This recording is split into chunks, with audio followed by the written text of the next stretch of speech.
भारत पाकिस्तान के संघर्ष के बाद प्रधानमंत्री नरेंद्र मोदी गुजरात के वडोदरा पहुंचे थे। यहां उन्होंने रोड शो किया।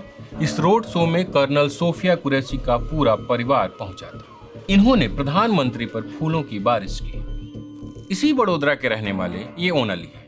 साल 2016 में अली ने एक प्रॉपर्टी खरीदी। यहाँ के चंपानेर दरवाजा फतेहपुरा में यह एक कमर्शियल प्रॉपर्टी है, जिसे इन्होंने अपने बहनोई के साथ मिलकर दिनेश भाई मोदी से खरीदी थी। ऑन पेपर इसकी कीमत 20 लाख रुपए थी। ऑफ पेपर इससे करीब 4 गुना बताई जाती है। भारत में अक्सर ये होता है। इसके बाद इन्होंने डिस्टर्ब एरिया एक्ट के तहत परमिशन के लिए डिप्टी कलेक्टर ऑफिस में अप्लाई किया, जो नहीं मिला। जनवरी 2017 में वडोदरा की असिस्टेंट पुलिस कमिश्नर ने डिप्टी कलेक्टर को पत्र लिखकर जानकारी दी। यह गुजराती भाषा में है, जिसे हम हिंदी में बता रहे हैं। इस पत्र में बताया गया कि विक्रेता और खरीदार के बयान लेते समय किसी प्रकार की धमकी नहीं दी गई। आसपास क्षेत्र में व्यवसाय करने वाले व्यापारियों के बयान लेने में भी कोई आपत्ति नहीं है, लेकिन उक्त क्षेत्र मुस्लिम बाहुल्य है, जहां हिंदू आबादी कम संख्या में है। अल्पसंख्यक बहुसंख्यक अनुपात संख्या को प्रभावित करता है। ऐसे में संपत्ति हस्तांतरित करने और बेचने को लेकर कोई राय नहीं दी गई, यानी नकारात्मक राय दी गई। डिप्टी कलेक्टर ने भी असिस्टेंट पुलिस कमिश्नर की राय को ही स्वीकृति देते हुए परमिशन देने से इनकार कर दिया। डिप्टी कलेक्टर ने जो आदेश लिखा वो गुजराती में है, मैं हिंदी में पढ़ के सुनाता हूँ। इसमें कहा गया कि इस आवेदन की जांच के लिए पुलिस आयुक्त से राय मांगी गई थी, जिसमें सहायक पुलिस आयुक्त ने उक्त संपत्ति के बिक्री और हस्तांतरण की अनुमति नहीं देने का मत दिया है। इसलिए आपकी संपत्ति के हस्तांतरण की अनुमति मांगने वाले आवेदन को खारिज किया जाता है। इसके बाद अली ने राजस्व विभाग का रुख किया। वहां भी साल 2018 में राजस्व विभाग ने असिस्टेंट पुलिस कमिश्नर के आदेश को ही आधार बनाकर अपना फैसला सुनाया और इनके आवेदन को अस्वीकृत कर दिया। आपने सुना कि अधिकारियों का मानना है कि इस खरीद को अगर इजाजत दी जाती है तो अल्पसंख्यक बहुसंख्यक का अनुपात प्रभावित होगा। इसके बाद अली और उनके बहनोई ने गुजरात हाई कोर्ट का रुख किया, जहां कुछ महीने चले कानूनी प्रक्रियाओं के बाद साल 2019 में उन्हें अपनी संपत्ति पर मालिकाना हक मिल गया। प्रॉपर्टी उनके नाम पर हो तो गया, हालांकि जून 2025 तक वो अपनी संपत्ति पर कब्जा नहीं ले पाए हैं। आखिर क्यों?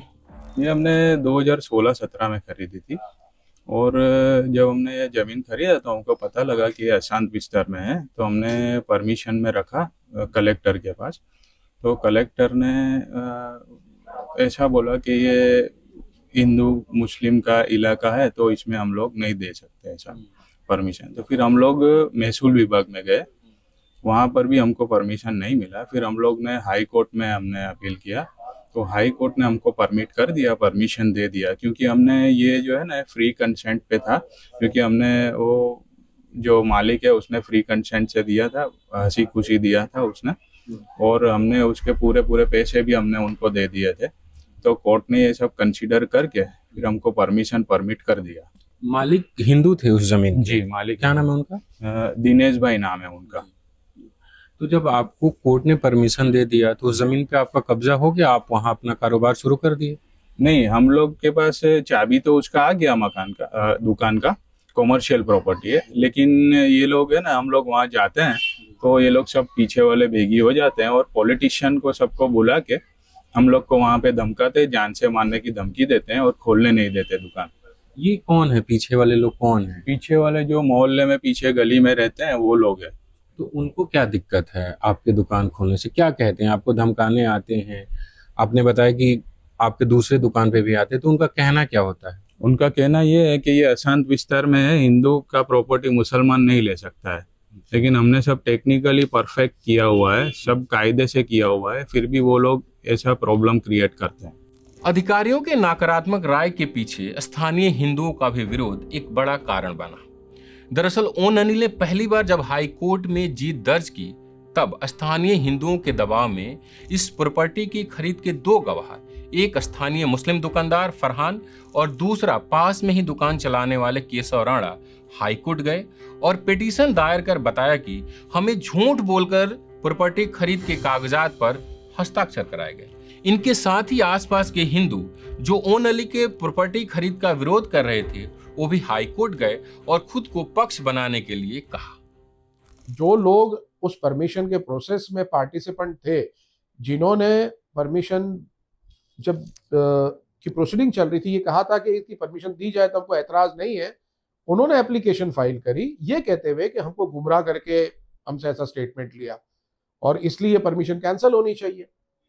जब उन्होंने ये एप्लीकेशन करी, वो जो ये शॉप का ट्रांजैक्शन है, कमर्शियल है, घर का नहीं, एक शॉप का ट्रांजैक्शन है, तो अड़ोसी पड़ोसी तकरीबन 10 से 12 लोग आए, हिंदू लोग। उन्होंने कहा कि भाई ये परमिशन जब देने की कार्यवाही चल रही थी तो हमारे से स्टेटमेंट नहीं लिया गया, हमसे नहीं पूछा गया, हमसे भी पूछना चाहिए था कि ये ट्रांजैक्शन होना चाहिए या नहीं होना चाहिए। तो उन्होंने दखल अंदाजी की और उन्होंने हाईकोर्ट में एप्लीकेशन फाइल की। हाईकोर्ट ने जो 2 एप्लीकेशन फाइल थी वो दोनों को 25-25 हजार रुपए का कॉस्ट लगा के डिसमिस करी कि आप इतनी गलत बात लेके, इतनी गलत एप्लीकेशन लेकर यहाँ हाईकोर्ट में आए हो और इतनी गलत बात कर रहे हो। यहां पर भी बात खत्म नहीं हुई।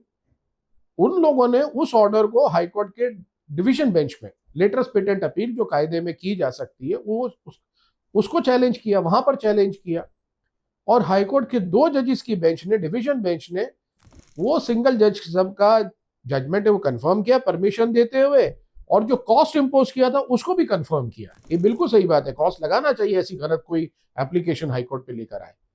अब यहां तो जीत हो गई इनकी, लेकिन ग्राउंड रियलिटी क्या है? वो ओन अली भाई आज तक अपनी प्रॉपर्टी को कंस्ट्रक्शन जो उनको कॉर्पोरेशन नोटिस दे रहा है, उनकी प्रॉपर्टी जो है वो जर्जरित हालत में है, डिलैपिडेटेड कंडीशन में है। कॉर्पोरेशन ने कहा कि आप इसका जल्द से जल्द ठीक ठाक करो, अगर आने जाने वाले रास्ते पे अगर गिर गई ये प्रॉपर्टी और किसी को चोट आई, कोई हादसा बना तो आप जिम्मेदार होगे। इसके बावजूद अड़ोसी पड़ोसी जो लोग हैं, लोकल पॉलिटिशियंस हैं, वो उनको कंस्ट्रक्ट नहीं करने दे रहे। ओन अली को अपनी प्रॉपर्टी पर कब्जा नहीं करने देने वाले स्थानीय बीजेपी के कॉरपोरेटर, पूर्व कॉरपोरेटर और दूसरे अन्य हिंदू हैं। उनका दावा है कि यहाँ मकसद के तहत मुस्लिम प्रॉपर्टी खरीद रहे हैं। इन्होंने मुझसे कहा कि आप ओन अली को बोलिए कि जितने में उसने खरीदी थी उतने में ही हमें बेच दे। बचपन से वहां रहता हूँ और अभी आके वो लोग दुकान ले लेंगे, बाद में एक दूसरा आएगा मोहम्मदन, वो दुकान लेगा, फिर अपना जो पूरा विस्तार है हमारा विस्तार मोहम्मदन विस्तार में पलट जाएगा, फिर तो हम रहने कहाँ जाएंगे? तो उसके लिए हमको लड़ाई तो लड़नी पड़ेगी ना उसके सामने। आपको ऐसा क्यों लग रहा है कि एक ने दुकान खरीदा तो बाकी आएंगे, तीसरे आएंगे? सभी लाइन पड़ी हुई है, दुकान खाली करने के लिए सब बैठे हैं और लेने के लिए भी बैठे हैं। और विस्तार ऐसा नहीं है एक विस्तार, 25 विस्तार ऐसे है कि जहाँ पे उन लोगों ने प्रॉपर्टी ज्यादा दाम दे के खरीदी, फिर वो अक्खा विस्तार खाली हो गया है बड़ौदा के अंदर। लेकिन जो मैंने जानकारी इकट्ठा की इस मामले में कि हाईकोर्ट ने इजाजत दे दी है और जो यहाँ का नगर निगम है उस घर के रेनोवेशन के लिए भी उसी फैमिली को नोटिस दे रहा है। तो जब सरकार मान चुकी है कि उस पार्टिकुलर जमीन पे उनका हक है, तो आप लोग किस आधार पे संघर्ष कर रहे हैं, लड़ाई कर रहे हैं या प्रोटेस्ट कर रहे हैं? उसके लिए हम क्या सोचते हैं कि अब हमारा घर है पीछे के विस्तार पर, पीछे घर मेरा रख पड़ता है, मैं वहां से उन लोगों के बीच में नहीं पड़ूंगा तो मेरा घर कल परसों मेरे को खाली करके जाना पड़ेगा, क्योंकि वहां पे एक दुकान और दूसरी दुकान दोनों मोहम्मदन की लगती है। अगर वहां पे वो लोग अपार्टमेंट बना देंगे तो हमारा घर खाली करना पड़ेगा। हम चाहते हैं कि हाई कोर्ट हमको थोड़ी सपोर्ट करे और ये केस यहाँ पे रफा दफा करके उसकी कीमत उसको वापस दिला देवे, और हम देने के लिए भी तैयार है।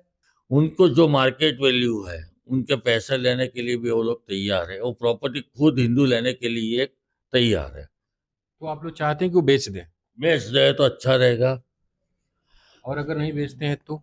नहीं बेचेगा तो उसके साथ प्रोटेक्ट शुरू ही होगा, आंदोलन जारी रहेगा। आंदोलन जारी रहेगा। ओन अली इस जगह पर दुकान बनाना चाहते हैं। आसपास के लोगों ने उनकी प्रॉपर्टी के गेट पर मिट्टी भर दिया है। जब भी वो यहाँ जाते हैं तो आसपास के लोग भगा देते हैं। अली कहते हैं कि वो तो कमर्शियल प्रॉपर्टी है, वहां रहने कौन जाएगा। ऐसे में मुसलमानों की आबादी बढ़ने का कोई सवाल ही नहीं उठता। वो लोग हमसे बात करें तो हम उससे डिस्कशन करें ना। जी। डिस्कशन कब होता है? जब सामने दो पार्टी बैठे बात करे तब डिस्कशन होता है। ये लोग तो सीधा हमको धमकाने की बात करेंगे तो हम कैसे उसको समझाएंगे?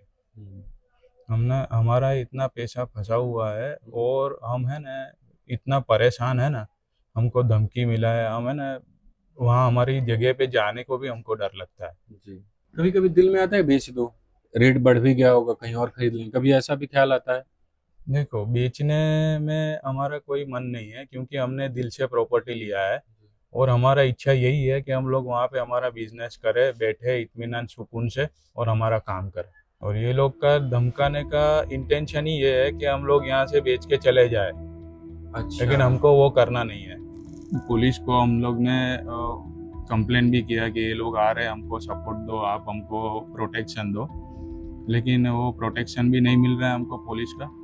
जब ओन अली अपनी संपत्ति पर कब्जा नहीं ले पाए और पुलिस से भी उनको कोई मदद नहीं मिली तो एक बार फिर उन्होंने हाई कोर्ट का रुख किया।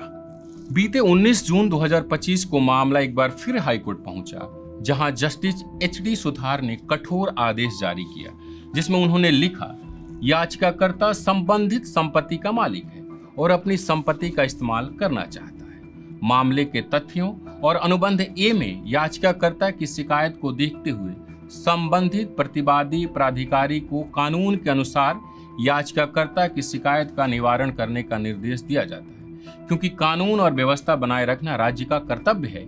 यदि कोई प्रतिकूल परिणाम होता है तो याचिकाकर्ता उचित मंच के समक्ष उचित कार्रवाई दायर करने के लिए स्वतंत्र है। इस आदेश के बाद भी ओन अली की परेशानी कम नहीं हुई है। पुलिस के पास वो हाई कोर्ट का आदेश लेकर गए तो कहा गया कि अभी त्योहार का समय है, रथ यात्रा निकलने वाली है, उसके बाद मुहर्रम है, 7 जुलाई के बाद तुम्हें जमीन पर कब्जा दिला देंगे। देखना होगा कि ओन अली अपनी जमीन पर कब्जा ले पाते हैं या नहीं। बड़ोदरा में से कई और लोग हैं, जिसमें बिल्डर भी है, जिन्होंने करोड़ों रुपए खर्च कर अपार्टमेंट बनाए, लेकिन वो अपना फ्लैट बेच नहीं पा रहे हैं क्योंकि आसपास के लोगों के दबाव में प्रशासन से डिस्टर्ब एरिया एक्ट के तहत क्लियरेंस नहीं मिल रहा है। हालांकि डर की वजह से वो बात करने से इनकार कर देते हैं। बड़ोदरा ही नहीं, अहमदाबाद में ऐसे कई मामले हैं जहां जमीन खरीदने और करोड़ों रुपए खर्च के बाद भी मुस्लिम समुदाय के लोग उस जमीन पर कब्जा नहीं ले पा रहे हैं। इसके पीछे स्थानीय लोगों, बीजेपी नेताओं और सरकारी अधिकारी हैं, और यह सब हो रहा एक कानून की आड़ में जिसका नाम है डिस्टर्ब एरिया एक्ट। इसे हम आगे विस्तार से समझेंगे, लेकिन उससे पहले इनसे मिलिए अहमदाबाद के रखियाल इलाके के रहने वाले नबीबुल्लाह से। रखियाल एक कमर्शियल इलाका है। यहाँ छोटे छोटे कारखाने हैं। यहाँ के 2 बिल्डिंग की बोली एक बैंक द्वारा लगाई गई थी। 4 नवंबर 2023 को यह बोली लगी। इस बोली में आसपास के हिंदू और मुस्लिम भी शामिल हुए। सबसे ज्यादा कीमत 1,11,60,000 रुपए देकर नबीबुल्लाह ने जीत ली। बैंक को उन्होंने पैसे भी दे दिए, लेकिन आज तक उस जमीन पर उनका कब्जा नहीं हो पाया है। 4/11/2023 को मैंने बैंक ऑक्शन में प्रॉपर्टी खरीदी। उसमें ऑक्शन में और लोग भी शामिल थे, जिसमें वहीं के स्टेट के लोग भी थे, जिसमें हमने सबसे अधिक बोली लगाकर वो परचेज़ की। परचेज़ करने के बाद हमने पेमेंट भी कर दिया है। पेमेंट करने के बाद अभी तक हमको कोई पोजीशन नहीं दिया गया। इसमें कहा गया कि आसान परमिशन ले आएगी। आसान परमिशन के लिए अप्लाई किया तो स्टेट वालों ने लिखित में वहाँ अर्जी की कि भाई इन्हें परमिशन ना दिया जाए, हम एक ही कम्युनिटी के लोग हैं, हिंदू कम्युनिटी के लोग हैं, इसमें मुस्लिम आएगा तो ज़ाहिर शांति सुलह का भंग होगा। इसलिए मैं भी अप्लाई किया हुआ है, और अप्लाई करने के बाद क्या नाम है, डिप्टी कलेक्टर ने उसका रिजेक्शन का एक ऑर्डर बना के दिया। उसमें भी यही उन्होंने उल्लेख किया है। 1,11,60,000 के पैसे भर के मैंने ये ऑप्शन लिया। और भी लोग थे तो उन्होंने बोली नहीं पढ़ पाए, इसलिए मैंने ये ऑप्शन में ज़्यादा पैसे भरे। उसके बाद भी मैंने ये प्रॉपर्टी लिए। पैसे भरने के बाद अभी तक मेरा ये ट्रांसफ़र का ऑर्डर नहीं हो पा रहा है। परमिशन नहीं दे रहे लोग। तो अभी आप हाई कोर्ट में हैं। जी, हाई कोर्ट में है अभी हम। इससे आपका क्या नुकसान हो रहा है? जी, मेरा भाई एक्चुअली हम तो डेवलपर और व्यापारी हैं। इससे हमारा करीबन 1.5 साल हो गए, हमारे पैसे फंसे हुए। हम कम से कम व्यापार कर सकते थे, व्यापार हमारा रुका हुआ है। आसपास के लोग आपको क्या कह रहे हैं? आसपास के लोगों ने कभी विरोध नहीं किया है। इसीलिए स्टेट की जो चेयरमैन है उन्होंने लेटर लिखा। एक्चुअली एक बार इन्होंने ऑफर भी कि भाई हमको ही दे दो, भाई हम दे देंगे, लेकिन हमारे को कुछ उचित मूल्य मिले तब ना। हमारे 1.5 साल पैसे लगे हुए हैं, तो हमारा उचित मूल्य भी नहीं देना चाहते हैं आप। हम तो व्यापारी आदमी हैं। नबीबुल्ला ने 4 नवंबर को बोली जीती। उसी दिन जहां इनकी जमीन है उसके आसपास जिन लोगों की फैक्ट्री है, उन्होंने एक पत्र डिप्टी कलेक्टर को लिखा। यह पत्र small scale cooperative state limited के प्रमुख बाबूलाल पटेल की तरफ से लिखा गया। 4 नवंबर 2023 को यह पत्र पटेल ने कलेक्टर को लिखा था, जो गुजराती भाषा में है। हम इसका हिंदी आपको पढ़कर सुनाते हैं। इस पत्र में उन्होंने कलेक्टर को लिखा कि वर्तमान में हमारे स्टेट में सभी हिंदू व्यापारी एक ही समुदाय के हैं और इसी में अल्पसंख्यक समुदाय के व्यक्ति ने वर्तमान नीलामी में हमारे स्टेट में शेड नंबर 23 और 44 खरीदा है। इस शुभ भावना के साथ हमारी स्टेट का शांतिपूर्ण माहौल खराब न हो, हमें आपसे विनम्र निवेदन करना है कि इस नीलामी में अल्पसंख्यक समुदाय जिसने संपत्ति खरीदी है उसे गुजरात अशांत क्षेत्र संपत्ति हस्तांतरण अधिनियम 1991 और संशोधन अधिनियम 2009 की अनुमति न मिले। इस पत्र का कोई खास असर नहीं हुआ। नबीबुल्ला डिप्टी कलेक्टर के ऑफिस में गए। डिस्टर्ब एरिया एक्ट का सर्टिफिकेट लेने के लिए सेम पत्र पटेल ने 19 दिसंबर 2023 को लिखी, फिर डीएम और दूसरे अधिकारियों को। इसमें उन्होंने वही बातें दोहराई जो उन्होंने नवंबर के पत्र में कहा था। इसमें वो कहते हैं कि हमारे क्षेत्र में सभी हिंदू व्यापारी है और एक अल्पसंख्यक ने जमीन खरीदी है, उसे आसान धारा अधिनियम के तहत परमिशन न दिया जाए। ये पत्र भी गुजराती में था और हमने आपको हिंदी में पढ़ के सुनाया। कुछ ही दिनों में डिप्टी कलेक्टर ने डिस्टर्ब एरिया एक्ट के तहत अपना फैसला सुनाया। डिप्टी कलेक्टर के आदेश में लगभग वही बातें दोहराई गई जो पटेल ने अपने पत्र में लिखी थी। उसके बाद डिप्टी कलेक्टर का रिजल्ट आता है उस पर आसान धारा को लेकर, और ये भी गुजराती में ही है। और वो डिप्टी कलेक्टर इन 2 पत्रों का जिक्र अपने ऑर्डर में करते हैं और कहते हैं कि उन्हें मार्केट एसोसिएशन के चेयरमैन यानी पटेल का पत्र मिला था और उसके बाद वो फैसला लेते हैं कि यदि मुस्लिम समुदाय के व्यक्ति को यहाँ दुकान दिया जाता है जो उन्होंने खरीदा है तो सार्वजनिक शांति और सौहार्द भंग होने की संभावना है। इसीलिए हमारे पास संपत्ति के हस्तांतरण के लिए कोई राय नहीं है, हम नकारात्मक राय देते हैं। पटेल द्वारा लिखे पत्रों में और डिप्टी कलेक्टर द्वारा लिखे पत्र में कोई खास अंतर नहीं है। नजीमुल्ला इसके बाद हाई कोर्ट चले गए हैं। इस मामले में पत्र लिखने वाले पटेल से मिलने हम उनकी कंपनी में पहुंचे, तब वहां वो मौजूद नहीं थे। हमने मिलने के लिए फ़ोन किया तो उन्होंने कहा कि मामला अभी कोर्ट में है, मेरे वकील ने मीडिया से बात करने से मना किया। वहीं जो पत्र लिखा गया उसमें दूसरा हस्ताक्षर चिंतन पांड्या का है। यह शख्स भी इस जमीन की बोली में शामिल था। यह जानकारी खुद इन्होंने हमें दी। हालांकि यह कहकर बात करने से इनकार कर दिए कि बात बढ़ाने की अब जरूरत नहीं है। यह मामला अभी भी हाई कोर्ट में है। डिप्टी कलेक्टर ऑफिस कोर्ट को इसको लेकर जवाब नहीं दे रहा, जिसको लेकर उन्हें कई बार फटकार पड़ी है। जैसा कि आपने देखा, नबीबुल्ला के मामले में अधिकारी कह रहे हैं कि मुस्लिमों की आबादी बढ़ने से कानून व्यवस्था खराब होगी। इस तरह के जवाब वाला यह इकलौता मामला नहीं है।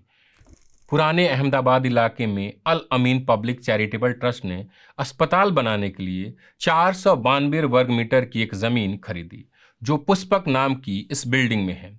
लेकिन 2024 में डिस्टर्ब एरिया एक्ट के परमिशन को लेकर जब ट्रस्ट ने डिप्टी कलेक्टर के दफ्तर में आवेदन दिया तो जवाब आया कि संपत्ति के हस्तांतरण से एक समुदाय की लोगों की संख्या का विनाश एवं बर्बादी होने की संभावना है तथा भविष्य में हिंदू मुसलमानों के मध्य सांप्रदायिक घटनाएं घटित होने की संभावना है। भविष्य में चूंकि रथ यात्रा शाहपुर थाना क्षेत्र से होकर गुजरती है तथा विगत वर्षों में रथ यात्रा जैसे धार्मिक अवसरों पर सांप्रदायिक घटना घटित हुई है, अतः मुस्लिम समुदाय की जनसंख्या में वृद्धि होने की संभावना है जिससे कानून व्यवस्था की स्थिति खराब हो सकती है तथा सांप्रदायिक घटनाएं घटित हो सकती है। विचाराधीन संपत्ति का हस्तांतरण हिंदू और मुस्लिमों के बीच होने की संभावना है जिससे भविष्य में लॉ और व्यवस्था की स्थिति में व्यवधान उत्पन्न हो सकता है, जिससे कानून व्यवस्था की स्थिति खराब हो सकती है। विचाराधीन संपत्ति का हस्तांतरण विभिन्न समुदायों के बीच है। चूंकि आसान धारा संपत्ति हस्तांतरण अधिसूचना इस क्षेत्र के लिए है, इसलिए इस बात से इनकार नहीं किया जा सकता कि उक्त संपत्ति हस्तांतरण से सार्वजनिक शांति और सौहार्द भंग होगा। यदि संपत्ति के हस्तांतरण के लिए नकारात्मक राय दी गई है तो हम उसकी राय से सहमत हैं। तो इस तरीके से इसमें भी आसान धारा का परमिशन नहीं मिला और इसमें लिखा गया, जो कुछ भी लिखा जा रहा है, संभावना जताई जा रही है कि भविष्य में ऐसा हो सकता है। मुस्लिमों की आबादी बढ़ेगी तो कानून व्यवस्था खराब हो सकता है। आपने सुना कि डिप्टी कलेक्टर ऑफिस की तरफ से लिखा जा रहा कि अगर यहां मुस्लिम समुदाय को जमीन दी जाती है तो विनाश हो जाएगा, दंगे हो सकते हैं, इसीलिए डिस्टर्ब एरिया एक्ट का एप्लीकेशन रिजेक्ट किया जाता है। सर, आप लोगों ने बीते साल एक जमीन ली थी, उसमें क्या हुआ है थोड़ा बताइए। हुआ ऐसा कि हमने आशानदारा के लिए कलेक्टर साहब, डिप्टी कलेक्टर साहब के वहाँ पर एप्लीकेशन दी। तो कलेक्टर साहब के इसकी प्रोसीजर ये रहती है कि पहले पुलिस स्टेशन से ओपिनियन मंगाया जाता है। तो वो सारा उसमें 2 विटनेसेस, जिसमें 2 हिंदू हो, 2 मुस्लिम्स हो, और वो लोग आके ये एप्लीकेशन को जवाब वहाँ पर दाखिल करना पड़ता है। और ये एप्लीकेशन जो सेलर है, बायर नहीं, सेलर जो कि सेल कर रहा है प्रॉपर्टी को, उनके द्वारा दी जाती है और उसके ऊपर फिर आगे का प्रोसेस होता है। तो पुलिस स्टेशन में 2 विटनेस आए, जिसमें से 2 हिंदू थे, 2 मुस्लिम थे। दोनों ने सही तरीके से जवाब दिया और सारे उनको किसी भी तरह का कोई भी प्रकार का कोई आपत्ति उन्होंने दर्ज नहीं कराई और सारी पॉजिटिव बातें हुई। और उसमें पुलिस की तरफ से भी सारा पॉजिटिव रहा पहले तो। फिर उसके बाद में जब ये पुलिस कमिश्नर के द्वारा उसमें कुछ नेगेटिव रिप्लाई आया, जिसको कि जब डिप्टी कलेक्टर श्री ने उसका जो हमको ना मंजूर करने का, यानी कि उसको परमिशन डिनाई की, उसका हमको एक लेटर लिख के दिया, जिसका जो रीज़न दिया वो ये था कि यहाँ से रथ यात्रा निकल रही है और उसकी वजह से यहाँ पर 2 कौम के बीच में डिस्टर्बेंस हो सकता है, कम्युनल, ये बात कही गई है और इसी वजह से हमारी ये जो एप्लीकेशन है इसको रिजेक्ट की गई। लेकिन ये एक्चुअली कोई मुस्लिम नहीं खरीद रहा है, ये खरीद रहा है एक ट्रस्ट। यह मामला भी अभी हाईकोर्ट में चल रहा है, लेकिन इसी बिल्डिंग में पहले से ही अल अमीन अस्पताल चल रहा है। उसे विस्तार देने के लिए ट्रस्ट और जमीन खरीद रहा था। पहले आसान धारा की इजाजत मिल गई, लेकिन अब नहीं मिल रही है। आखिर क्यों? एक्चुअली ये प्रॉब्लम जो है ये कोई 2 कौमों के बीच का नहीं है, ये पॉलिटिकल प्रॉब्लम है। और ये पॉलिटिकल प्रॉब्लम की वजह से आफ्टर गुजरात इलेक्शन जो नए MLAs और MPs और ये लोग इलेक्टेड होके आते हैं, इन लोगों की एक कमेटी बैठती है और वो लोग चाहते हैं कि भाई सेंट्रलाइजेशन ऑफ द पॉपुलेशन ना हो।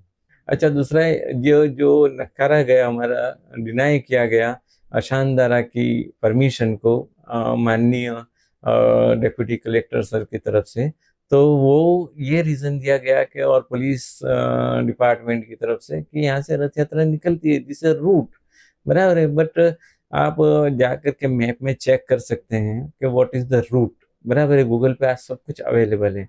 तो रथ यात्रा का रूट में ये जगह आती ही नहीं है, यहाँ पर कोई रथ यात्रा निकलती ही नहीं है। लेकिन फिर भी ये रीज़न दे करके इसको डिनाई करा गया कि भाई ये आप नहीं परचेज कर सकते।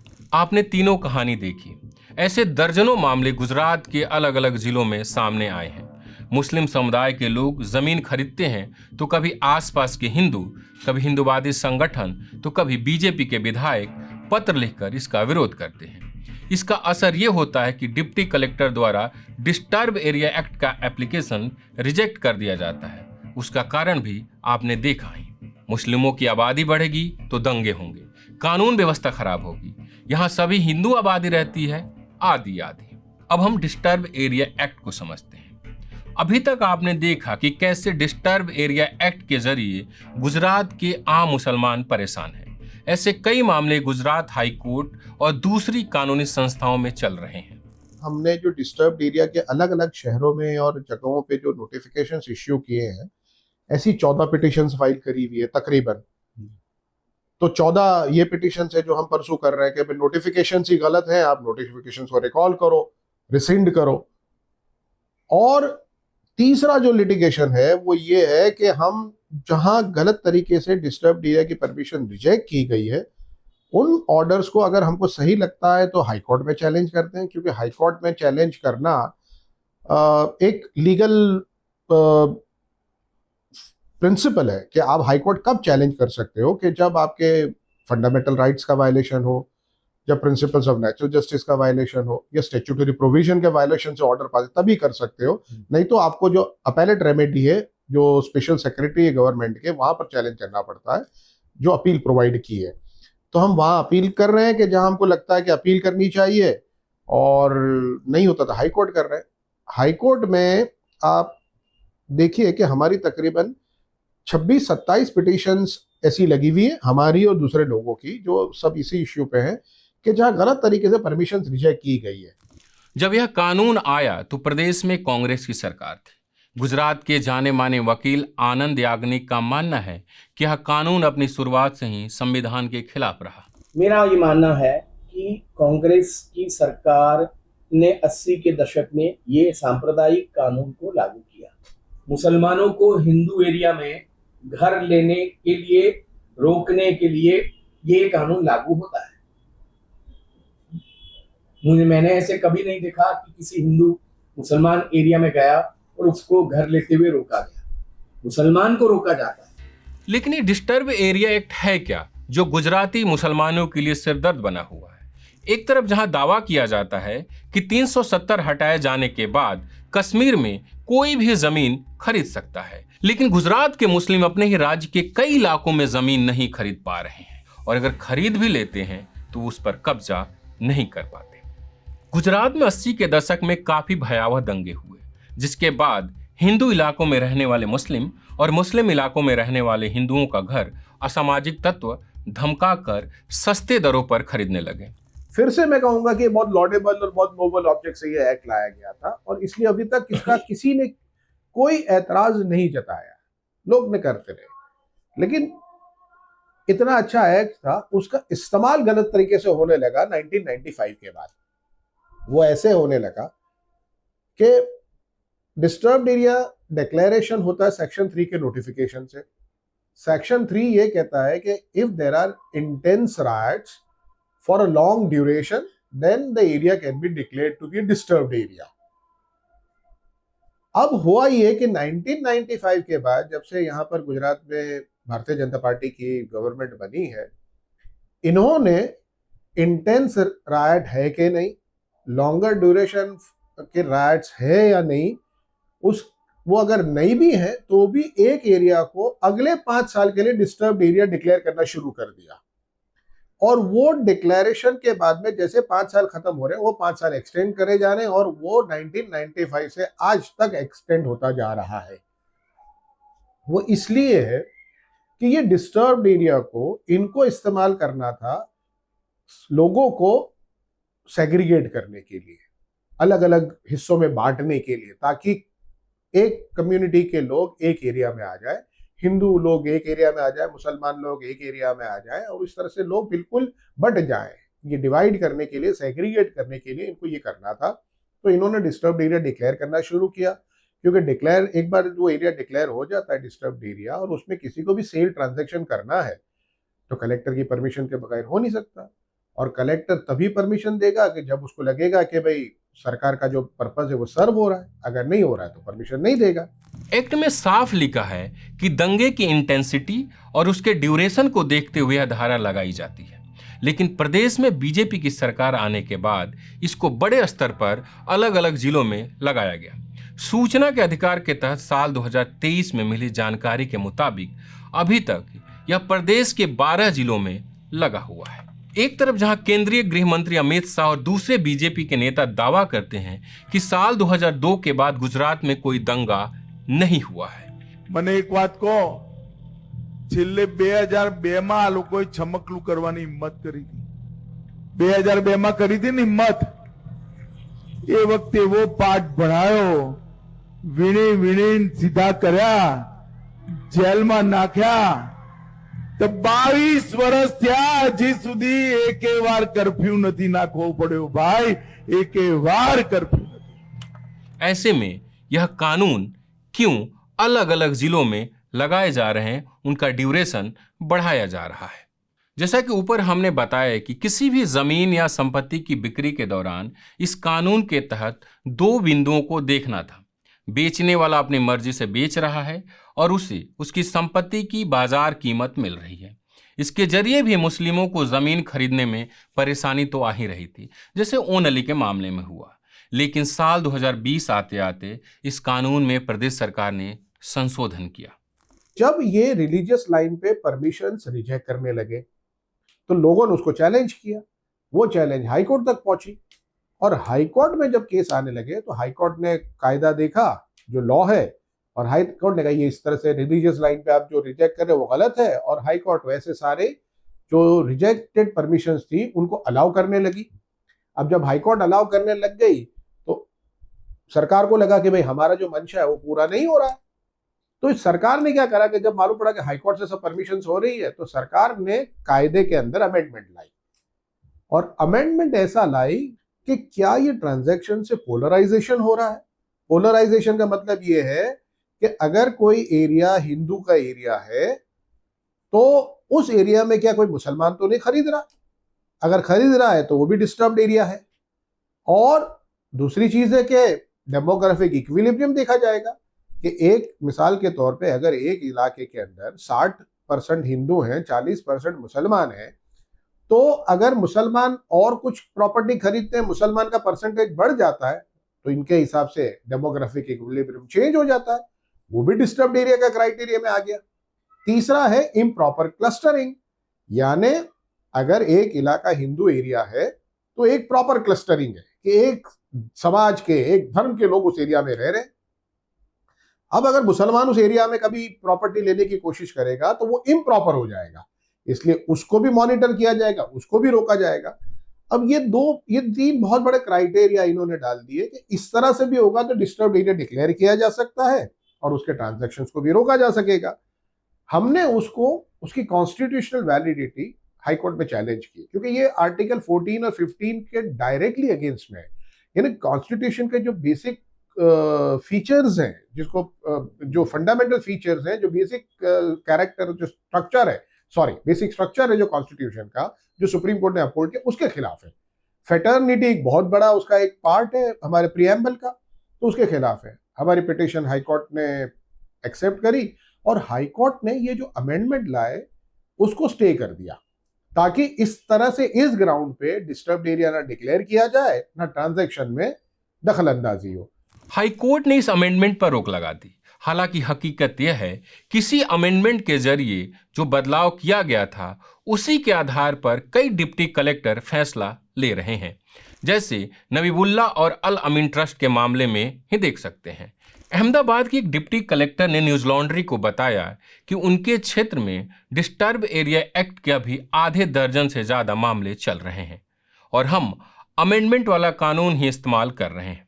मैंने पूछा कि उस पर तो हाई कोर्ट का स्टे है। इस पर वो कहती है हमने उसे चैलेंज तो किया हुआ है। डिप्टी कलेक्टर सही कह रही थी, ऐसा मोहम्मद ताहिर बताते हैं। एक प्रोविजन या अमेंडमेंट जिसको हाई कोर्ट ने स्टे किया है उसको अप्लाई करते हुए गलत तरीके से एप्लीकेशन रिजेक्ट कर रहे हैं। हमारे पास ऑप्शन है कि हम उसको चैलेंज करें, कोर्ट कचहरी के धक्के खाएं, हाई कोर्ट जब उसको सेट असाइड करे, हाई कोर्ट कहे कि ये गलत है, तब हमको वो रिलीफ मिलेगी। डिस्टर्ब एरिया एक्ट को लेकर हम प्रदेश के गृह मंत्री हर्ष संघवी से मिलने उनके गांधीनगर स्थित दफ्तर पहुंचे हैं। वहां हमसे इंटरव्यू किस विषय पर है इसकी जानकारी ली गई। बताने के बाद कहा गया कि आपको बुलाया जाएगा, लेकिन ऐसा नहीं हुआ। बिना बात किए हमें लौटना पड़ा। डिस्टर्ब एरिया एक्ट का असर यह हुआ कि गुजरात के मुस्लिम घेटों यानी एक इलाके में तब्दील होते गए। आज यहाँ अमीर से अमीर मुसलमान पैसे होने के बावजूद किसी सोसाइटी में घर नहीं खरीद सकता। उसे उसी इलाके में रहना पड़ता है जहां मुस्लिम आबादी रहती है। रिसर्चर सारिक लालीवाला अहमदाबाद के जुहापुरा को संभवतः देश की सबसे बड़ी आबादी वाला मुस्लिम इलाका बताते हैं।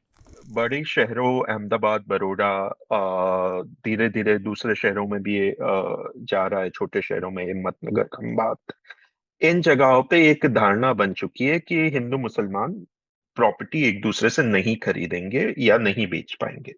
एक धारणा एक ये कानून से बनी है कि ये कानून आपको रोकेगा, और दूसरा ये है कि इन जनरल सोसाइटी का पोलराइजेशन इतना हो चुका है कि ये जनरली अहमदाबाद में हम नहीं देखते, और अब बड़ौदा में भी नहीं देखते कि मुसलमान कोई हिंदू से प्रॉपर्टी खरीदना चाहे। तो मेरा मानना यह है कि 2010 के बाद एक ऐसा सिलसिला चला है कि अगर ये लॉ रहे भी नहीं, फिर भी ज्यादातर मुसलमान आबादी अब अपने गेटोज में सीमित हो चुकी है। अहमदाबाद उसका एक एक्सट्रीम उदाहरण है, लेकिन अब वही हो रहा है बड़ौदा में और दूसरे शहरों। साल 2011 के जनगणना के मुताबिक गुजरात में मुस्लिम आबादी तकरीबन 10% है, लेकिन आज उस समुदाय का महज एक ही विधायक है, इमरान खेड़ावाला। ये डिस्टर्ब एरिया एक्ट पर प्राइवेट बिल लाने की बात कर रहे हैं।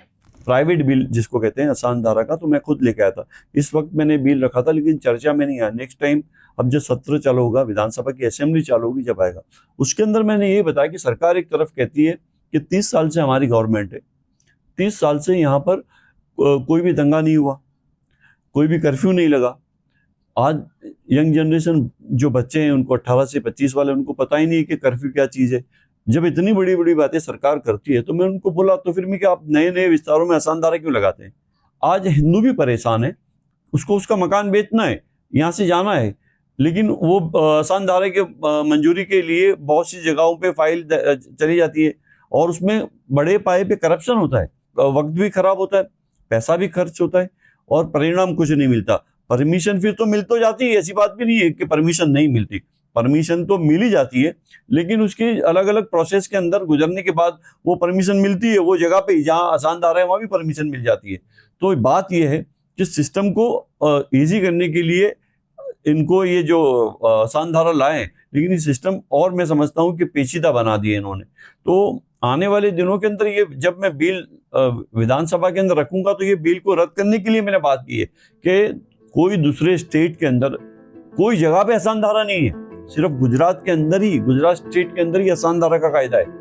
हमारी इस रिपोर्ट में आपने देखा कि एक कानून की वजह से कैसे गुजरात के मुसलमान परेशान हैं। वो जमीन या कोई संपत्ति नहीं खरीद पा रहे, जिसके कारण ये घेटों में तब्दील होते जा रहे हैं। लेकिन घेटों में तब्दील होने के बाद क्या होता है, हमारी दूसरी रिपोर्ट में आप जानेंगे कैसे लोगों को अपने इलाके में डेवलपमेंट कराने के लिए मामूली सा विकास, जैसे नाली बनवानी हो, सड़क बनवानी हो, तालाब हो, पानी पहुंचवानी हो, इन तमाम चीज़ों के लिए कोर्ट का रुख करना पड़ता है और कोर्ट के आदेश के बाद उन तक पानी या दूसरी सुविधाएं पहुंचती हैं। ऐसे ही गुजरात में जो मुस्लिम समुदाय के लोग हैं वो किन किन परेशानियों से गुजर रहे हैं, कैसे गुजरात के गांव-गांव में हिंदू राष्ट्र विलेज उसको घोषित किया जा रहा है, ये तमाम चीज़ें आप हमारी दूसरी रिपोर्ट में देखेंगे। हमारे सेना प्रोजेक्ट को सहयोग देने के लिए आपका शुक्रिया, क्योंकि आप जानते हैं कि न्यूज लॉन्ड्री किसी से विज्ञापन नहीं लेता, ना ही कॉरपोरेट से और ना ही किसी सरकार से, और इसीलिए हम जो सच है आप तक ला पाते हैं। आप अपना सहयोग बनाए रखें और हम सच आप तक लाते रहेंगे। हमारे सेना प्रोजेक्ट को सहयोग देने के लिए एक बार फिर आप सबका बेहद शुक्रिया।